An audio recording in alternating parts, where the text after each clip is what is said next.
ഒരു കല്ലിനെ ഇങ്ങനെയൊക്കെ രൂപപ്പെടുത്തിയെടുക്കാമോ എന്നുള്ളതിലാണ് എനിക്ക് വളരെയധികം കൗതുകം തോന്നിയത്.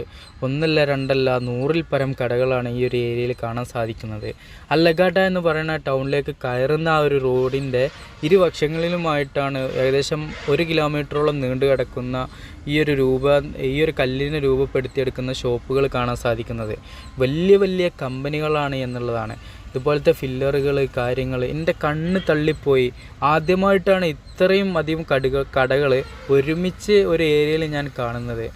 പല രൂപത്തിലും പല വിധത്തിലും ഇവരിതിനെ മേക്ക് ഓവർ ചെയ്യുന്നുണ്ട്. ഇത്രത്തോളം കലാകാരന്മാർ ഈ ഒരു ഏരിയയിൽ വർക്ക് എടുക്കുന്നുണ്ട് എന്നുള്ളതിലൊക്കെയാണ് എനിക്ക് അത്ഭുതം തോന്നിപ്പോയത്. നമ്മളൊരു മാർക്കറ്റിലേക്കൊക്കെ കയറി കഴിഞ്ഞാൽ എന്തായിരിക്കും അവസ്ഥ? അതുപോലത്തെ ഒരു സിറ്റുവേഷനാണ് ഈ ഒരു ഏരിയയിലേക്ക് എനിക്ക് വന്നപ്പോൾ കാണാൻ സാധിച്ചത്. ആ കല്ലെല്ലാം തന്നെ അതിൻ്റെ മനോഹാരിതയിൽ ഇങ്ങനെ മിനുക്ക് പണികളെല്ലാം എടുത്തു വെച്ചത് കാണുമ്പോൾ തന്നെ നമുക്കത് മേടിച്ച് കൊണ്ടുപോകാൻ തോന്നും. അതിൻ്റെ ആ ഒരു സ്ട്രെച്ചിങ് തൂണുകളെല്ലാം ഏകദേശം നമ്മളെ 3 നില ബിൽഡിങ്ങിൻ്റെ വലിപ്പത്തിലുള്ള തൂണുകളെല്ലാം തന്നെ കാണാൻ സാധിക്കുന്നുണ്ട്. ഒരാളുടെ ഹൈറ്റിലുള്ള തൂണുകൾ കാണാൻ സാധിക്കുന്നുണ്ട്.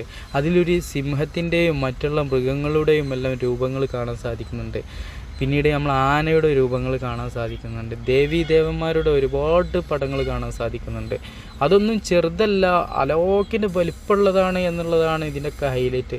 ഈ ഒരു നിർമ്മിതിയൊക്കെ നോക്കുകയാണെങ്കിൽ ആ ഒരു കല്ലിലിങ്ങനെ ആ ഒരു സ്ട്രെച്ചിങ്ങിൽ എല്ലാം അതിൻ്റെതായ തനതായ രൂപത്തിൽ ഇന്നും ഈ ഒരു കല ഒരു ഏരിയയിൽ ഇത്രത്തോളം ആളുകൾ ചെയ്യുന്നുണ്ടല്ലോ എന്നുള്ളതിലാണ് അത്ഭുതം.